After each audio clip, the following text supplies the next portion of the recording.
Bersiap, aku bergegas untuk kembali pulang ke rumah. Ucap Fania yang mengatakan akan kondisi Latifah membuatku menyelesaikan pekerjaan melebihi batas kemampuan. Dengan kecepatan penuh, kupacu kuda besi. Deras melaju membelah jalanan. Deru suara mobil membaur dengan kumandang azan maghrib yang saling bersahutan. Hanya satu tujuanku, sesegera mungkin memijakkan kaki di rumah dan melihat bidadariku tersenyum baik-baik saja. Dalam panik, kerasku ketuk pintu yang rapat terkunci. Hingga tergopoh, Fania hadir membukanya. "Assalamualaikum, ibu di mana?" tanyaku melangkah tanpa melihatnya. "Ada di kamar, Pak," jawabnya singkat di belakang punggungku. Berbalik, ku putar badan, berhadapan, hingga tepat bertatapan dengannya. "Anak-anak?" tanyaku kembali, mengernyitkan dahi, mempertegas pertanyaan. "Tunduk." Fania tak berani menatap. "Anak-anak sudah tidur, Pak," jawabnya tanpa mendongak. "Ibu masih belum makan?" tanyaku kembali.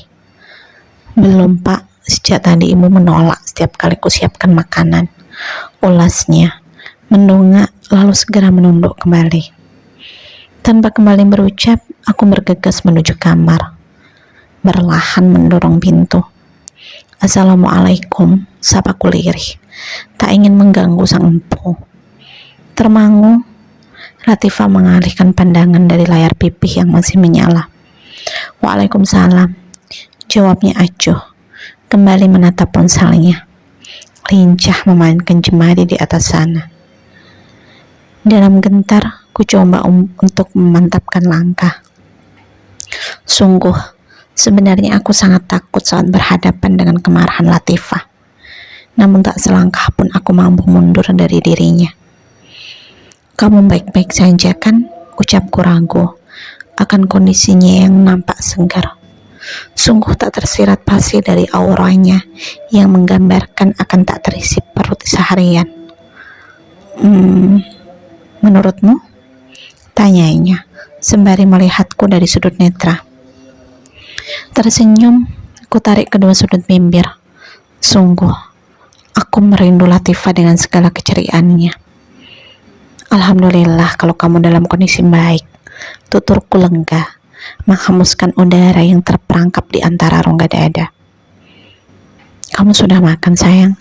tanyaku duduk, lembut memijat betisnya. "Sudah," jawabnya acuh tanpa menatap, seakan masih enggan menatap netra. Berat ku hembuskan nafas, entah dari arah mana lagi harus ku jalin wicara atas kata pungkasan yang selalu dia berikan. "Bagaimana kalau kita makan di luar malam ini? Sepertinya sudah lama kita tidak menikmati waktu berdua," ajakku, mencoba menarik perhatian. Melirik Latifah tanpa mendongak, menghentikan tarian jemari yang masih tegak di atas ponselnya. Sepertinya kali ini usahaku berbuah manis, dengungku kegirangan di dalam sana. "Makan di luar," ungkapnya, menegaskan tanya. Aku mengangguk cepat, menggerakkan kepala naik turun, lebar tersenyum, menggambarkan cita yang hadir menyelubung. "Lalu, bagaimana dengan anak-anak?" tanyanya lirih, menatap kedua jekuan kami yang hanyut terlelap dalam mimpi. Lembut ku elus pucuk kepalanya, wanita yang selama ini melukis bahagia di hariku yang gulita. "Nanti biar dijaga sebentar sama Fania," ucapku mantap, mencoba meyakinkan. Latifah memasang wajah tak percaya. Ia mengangkat kedua alis sebelum berat menghembuskan nafas. "Apa kau pikir aku tega meninggalkan mereka tertidur seperti itu?" Tegasnya kasar, melemburkan cita. "Sayang, tenanglah, kan ada Fania," tandasku mencoba menanam keyakinan. "Aku berbeda dengan dirimu, Bang. Bisa berlalu bebas melenggang tanpa beban. Sengaja melupakan keberadaan mereka demi meraih kebahagiaan sendiri. Bahkan kau masih bisa memikirkan akan kepuasan nafsumu di antara tangis mereka. Sementara aku, apalagi untuk pergi keluar meninggalkan mereka. 5 menit saja, aku tak bisa habiskan waktuku di kamar mandi dengan ketenangan. Tanda Latifah dengan nada tinggi. Panjang, ku hela nafas. Sungguh, kini istriku telah berbeda. Tak ada lagi kelembutan. Sikapnya yang dulu sangat kukagumi, bahkan sengaja dia melanggar hukum Allah untuk melirihkan suara di hadapan suami. Aku hanya ingin sedikit melipur laramu, Latifah. Namun bila menurutmu itu salah, maafkan aku. Mungkin kini aku memang sudah tak pantas untuk menghapus kesedihan itu. Tuturku tenggelam dalam nista. Iya, aku tahu seburuk apa kini aku baginya. Mungkin aku hanyalah seorang pendosa dengan ribuan titik noda, hingga tak ada satupun kataku yang pantas untuk didengar, apalagi dianggap benar. Tak ada satupun usahaku yang pantas dipandang, apalagi diagungkan. Bahkan ribuan tetes peluh yang telah kukorbankan kini seakan tak berarti lagi baginya. Bang, panggil Latifah. Membuatku mendongak, memandangnya senduh. Iya, jawabku pilu, mengulas senyum menekan deru. Latifah menyodorkan secari kertas. Entah apa isi yang tertera, hanya tulisan tangan yang nampak rapi berjejer di sana. Aku menatap Latifah heran tanpa bicara, mengulas tanya melalui sorot manik mata. Itu catatan keperluan anak-anak selama 1 bulan, Bang. Semuanya ku catat di situ, mulai dari diapers, susu, juga kebutuhan lainnya. Aku tidak mau menjadi penghalang bagimu menjalankan kewajiban sebagai seorang suami bagi Najwa. Namun aku juga tidak mau hak anakku berkurang karena ada dirinya. Jadi, cukupi dahulu kebutuhan anak-anak sebelum kamu membagi nafkah untukku juga, Najwa. Tutur Latifah tenang, melipat kedua tangan di depan dada. Cermat ku teliti apa yang menjadi maksud Latifah, hingga aku terbelalak akan angka yang tertera di akhir kata. Aku mendongak, menatap Latifah curiga. Entah ini wujud ikhlas yang dia maksud, atau sengaja ingin menjatuhkan diriku. Sayang, ini melebihi separuh dari gajiku, ungkapku keheranan. Berdecih, Latifah melempar senyum sinis. Apa kau pikir aku menggelembungkan dana demi kepentingan diriku, Bang? Berlaku curang dengan nama anak-anak. Bagaimana bisa aku berpikir serendah itu tentang diriku? Ungkap Latifah medas, sempurna, membuka kelopak netra. Bukan seperti itu, sayang. Aku hanya tak habis pikir dengan nominal yang begitu besar untuk kebutuhan anak-anak. Ucapku tergagap, bingung akan sikap yang harus kembali ku ambil. Dengan menuruti permintaan Latifah itu berarti membawa Najwa dalam derita. Belum juga masalah rumah mampu ku selesaikan, kini aku harus dibuat pusing akan separuh gaji yang harus ku bagi adil. Apalagi rumah yang nyaman, tempat yang layak pun tak mungkin ku berikan untuk Najwa dengan uang segini. Haruskah aku membawa Najwa tinggal di kontrakan 1 petak? Bagaimana aku harus menghadapi keluarga Najwa akan derita yang ku persembahkan? Terbahak, Latifah menatapku penuh hina. Kenapa, Bang? Kamu mulai kebingungan dengan uangmu yang kau kira tak memiliki seri itu? Oh, ternyata kamu belum sepenuhnya mengerti dari mana tabungan kita yang tak henti beranak pinak itu, Bang. Hingga jumawa kau keras menepuk dada, mengumbar kata adil yang mampu kau emban dengan memiliki 2 istri. Asalkan kau tahu,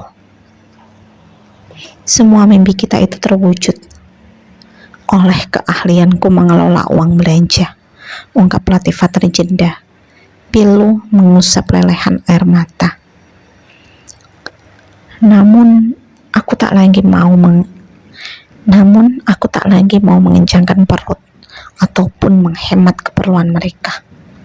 Toh, pengorbanan itu hanya membuatmu yakin akan kata adil yang mampu kau tunaikan. Jadi, kini waktunya kau mempertanggungjawabkan atas segala perbuatan itu, Bang. Bahwa segala sesuatu itu perlu diperhitungkan. Apalagi dalam ikatan rumah tangga. Tak seharusnya kau mengambil keputusan sebelah pihak. Padahal ada hakku yang harus kau kurangi. Ada hati yang jelas akan tersakiti. Ada ikhlas yang sebelumnya harus kau canangkan. Dan kau memilih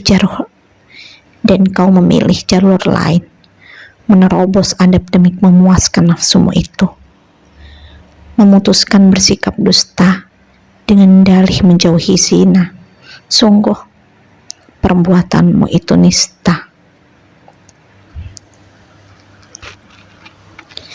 Tanda Latifah tajam kembali menusuk ulu. Berkaca-kaca, aku menatap Latifah dalam duka, mencoba menyelami luka dari setiap untaian kata. Aku tak tahu, sesuatu yang sebelumnya aku anggap mulia, menikah demi menjalankan sunnah Nabi, ternyata begitu hina di matanya.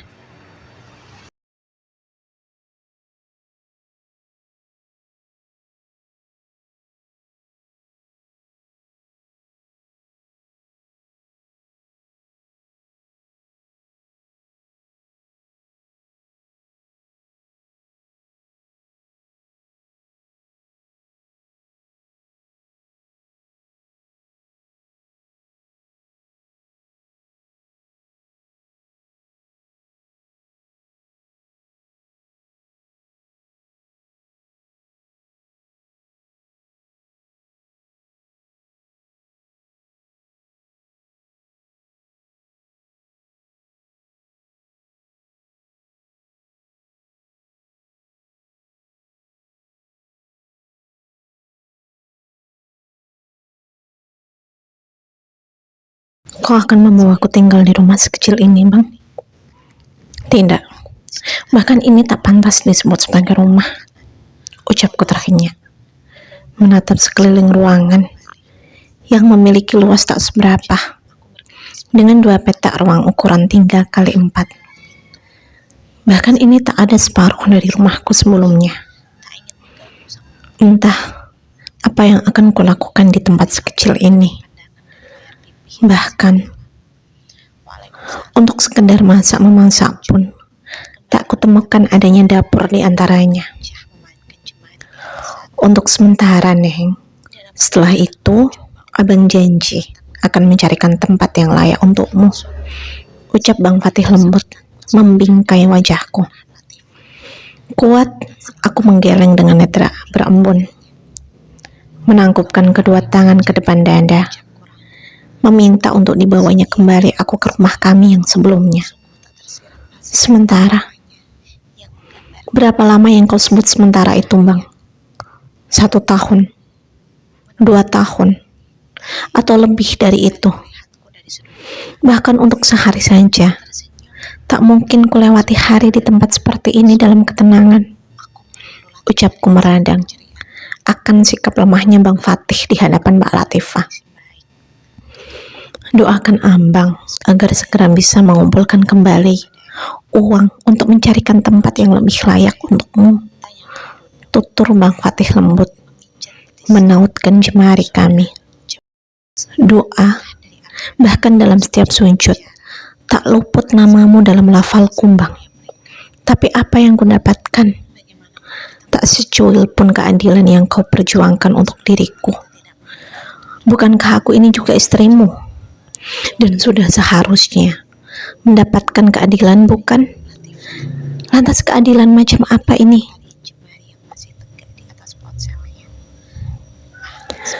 Di saat salah satu istrimu kau bawa berteduh di kemegahan istana, istrimu yang lain kau paksa berlindung di balik kandang ayam. Kau limpahkan kemewahan untuk salah satu istrimu, dan untuk yang lainnya, kau bawa dalam nestapa. Bukankah semua istri itu sama kedudukannya? Dan sudah seharusnya mendapatkan keadilan yang sama pula. Teriakku keras menghembaskan tangannya. Neng, bukan seperti itu. Namun, untuk saat ini aku belum ada uang lebih untuk membelikanmu rumah baru. Jelas Bang Fatih mencoba meredakan kobaran bara di kedalaman sana. Belum ada uang? Lantas kemana semua kekayaanmu itu? Bukankah dulu kau bilang akan kemampuanmu memberikan hidup layak untukku? Mengapa kini kau ingkari janji dengan membawaku ke tempat seperti ini? Pungkasku kasar, menatap sinis. Tertunduk, Bang Fatih nampak pasi. Tak lagi bergelora seperti dulu lagi. Entah apa yang terjadi pada dirinya. Namun yang jelas, dia telah berlaku zalim padaku. Istri sah yang telah 4 bulan dinikahi.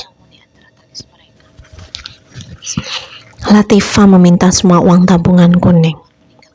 Dan kini aku hanya mampu mengandalkan gaji bulanan untuk mencukupi kehidupan kalian. Jelas Bang Fatih tak mampu mendongak menjalin netra denganku, termasuk rumah kita. Apakah kau juga akan memberikan rumah kita pada Mbak Latifah, Bang? Pungkasku kesal. Sungguh, kini aku merasa sangat terhina dengan kelakuan Mbak Latifah. Untuk segala perkataannya, mungkin masih bisa kumaklumi akan dalamnya sakit di poligami. Namun dengan mengusirku dari rumahku sendiri, itu sudah sangat keterlaluan, bukan? Dan Bang Fatih, apalagi yang bisa kuharapkan dari dirinya? Dan kau menurutinya, Bang? Tanyaku tak percaya. Bang Fatih mengangguk, menggerakkan kepala naik turun sebagai jawaban atas pertanyaanku. Aku tak punya pilihan lain, Neng, ungkap Bang Fatih lirih, samar tertangkap rungu. Apa maksudmu tak punya pilihan lain, Bang? Bukankah kau ini seorang imam dalam keluargamu itu? Mengapa kini kau begitu lemah dan mengatakan tak sanggup menegakkan kebenaran?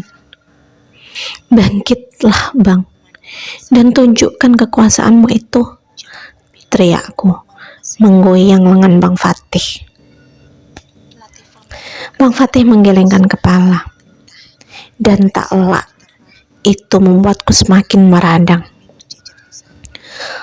Aku tak bisa untuk terus menyakiti hatinya, Neng, ungkap Bang Fatih, membuatku muak, enggan menatap, mengalihkan pandangan ke sisi lain. Aku berdecih, tak percaya dengan sikap Bang Fatih. Dia yang dulu nampak gagah penuh bahwa ternyata tak memiliki kemampuan untuk bersikap tegas pada istrinya, hingga memilih mengorbankan diriku yang jelas akan ada dosa dari sikapnya. Bahkan untuk melakukan sesuatu sesuai anjuran Allah, kau tak memiliki kemampuan untuk menolak kemauan Mbak Latifah. Kau lebih memilih berlaku tak adil dan menuai dosa daripada meluruskan kesalahan sikap istri pertamamu itu. Apakah kau begitu takut padanya, Bang? Atau cintamu yang begitu besar hingga mengalahkan logika? Tangisku semakin geram, tak terima dengan sikap Bang Fatih yang berlaku semaunya. Neng, ucap Bang Fatih lirih. Ada tarikan nafas berat dalam jeda kalimatnya. Abang mohon bersabarlah. Sedikit lagi, Neng, lanjut Bang Fatih, lekat menatap manikku. Rapat ku pejamkan netra, mencoba menelisik di kedalaman sana. Masih mampukah aku bersambar? Namun tidak. Aku hanya melihat gulita yang terpampang jelas di sana. Lantas bagaimana caranya aku bersambar? jika sudah tak lagi kutemukan setitik cahaya. Aku sudah tak mampu sabar, Bang. Aku sudah tak mampu, Bang. Sabar itu satu kata yang sangat sederhana. Sungguh, bahkan hanya tersusun dari 5 huruf saja. Namun untuk melaksanakannya tak semudah itu. Diperlukan kekuatan untuk mewujudkannya. Dan aku tak memiliki itu, Bang. Lirihku terpenggal akan sesaknya rongga dada yang seakan menghentikan aliran nafas. Kususut lelehan genangan air yang telah berhasil bermuara dengan kasar. Sungguh, kesaliman ini sangat menyakitkan. Kau yang selalu meninggalkan diriku, melupakan aku dari setiap waktumu, membiarkan aku berdiri sendirian. Itu sudah cukup melemahkan diriku. Lantas, kini kau membawa aku keluar dari rumah itu, pindah ke tempat ini yang sangat jauh dari kata layak. Dan kau masih tega memintaku bersabar. Mengapa tak kau bunuh saja diriku ini, Bang? Seruku frustasi, tak henti memukul bagian tengah dada. Kuat, Bang Fatih mencoba menghentikan gerakan tanganku yang bisa saja menyakiti raga ini, lantas membawa tubuhku dalam rengkuhan panjangnya. Neng, tenanglah, lirih Bang Fatih, lembut mengecup pucuk kepala. Aku ingin rumahku kembali, Bang. Bila kau tak mau mengantarnya, maka aku akan pulang sendiri ke sana. Sungguh, aku tak bisa membiarkan hakku diambil semaunya seperti ini. Bukankah dulu kau membelikannya untukku? Jadi jelas tak ada hak Mbak Latifah di sana. Ungkapku meradang. Bangkit, meninggalkan Bang Fatih. Namun, lelaki itu mencengkram lenganku. Hingga langkah ini pun terhenti. Tidak bisa, Neng. Rumah itu telah terjual kemarin, dan hari ini sudah harus kosong. Ungkap Bang Fatih, mengungkap dusta, membuatku terhenyak tak percaya. Apa? Dan untuk keputusan sebesar ini tak kau musyawarahkan dengan diriku, Bang? Bukankah itu rumahku? Dan ada diriku yang tinggal di sana. Bagaimana bisa kau setega itu menjualnya di belakangku, Bang? Seruku dalam amarah yang semakin membara. Maafkan aku, Neng. Aku hanya tak mampu mengabarkannya padamu. Aku takut menyakiti dirimu, Neng. Lirih Bang Fatih bangkit, mensejajarkan raga.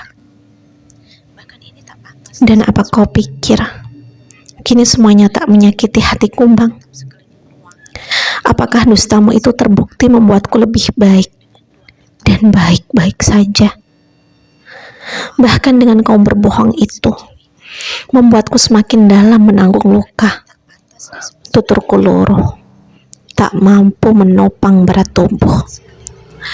Aku bersimpuh, hancur, tenggelam dalam tangis memilukan. Bang Fatih pun turut duduk tepat di depanku, mencoba menenangkan dengan erat memegang kedua bahuku. Tak lama, Neng. Abang janji padamu, bulan depan jika abang punya lebih, tak carikan kontrakan yang lebih besar dari ini. Ulas Bang Fatih, lembut mengusap sudut netraku. Tapi bagaimana bisa aku melewati hari-hari di tempat ini, Bang? Coba lihatlah, rumah ini sangat kotor. Dindingnya juga seperti ini. Bahkan aku belum sempat melihat seperti apa kondisi kamar mandi di sini. Kamu tahu kan betapa aku mewajibkan kebersihan dan kenyamanan untuk satu tempat itu? Ucapku lemah, menunjuk sekeliling ruangan yang nampak sangat kusam. Abang tahu, sayang, ini hanya sementara waktu saja. Abang janji Tandas Bang Fatih mencoba meruntuhkan kedudukan amarah dalam hatiku. Bang Fatih menatapku lembut, tersenyum, menampakkan deretan gigi putihnya, memberikan penghiburan tersendiri untuk kepiluan ini. Abang akan membersihkan semuanya dan mengubah tempat ini menjadi nyaman untukmu, Neng, tandas Bang Fatih. Dalam tangis, ku coba untuk mengeluh senyum manis. Sungguh, dari semua yang harus kami hadapi, ada ketulusan yang teramat dalam dari sosoknya. Benarkah? Ulasku dalam tanya. Serentak, mengangkat kedua alis sebagai penegasan, mencoba mencari kesungguhan dari untaian katanya. Bang Fatih menggerakkan kepala naik turun, memaksaku tergelak dalam derita ini. Apakah perlu abang kerjakan sekarang? Tuturnya. Sepertinya memang iya. Kalau tidak, maka kau harus menyewakan kamar hotel untukku berteduh sementara waktu, hingga rumah ini benar-benar siap dan menjadi layak ku tempati. Tuturku tak lagi mau mengalah pada keputusannya. Bang Fatih menghembuskan nafas berat sebelum akhirnya mengangguk yakin. Baiklah, beri abang waktu 2 hari untuk membuatnya cantik. Oke? Ungkapnya. Baiklah, kali ini aku kembali mengalah, membiarkan kezaliman ini berlaku.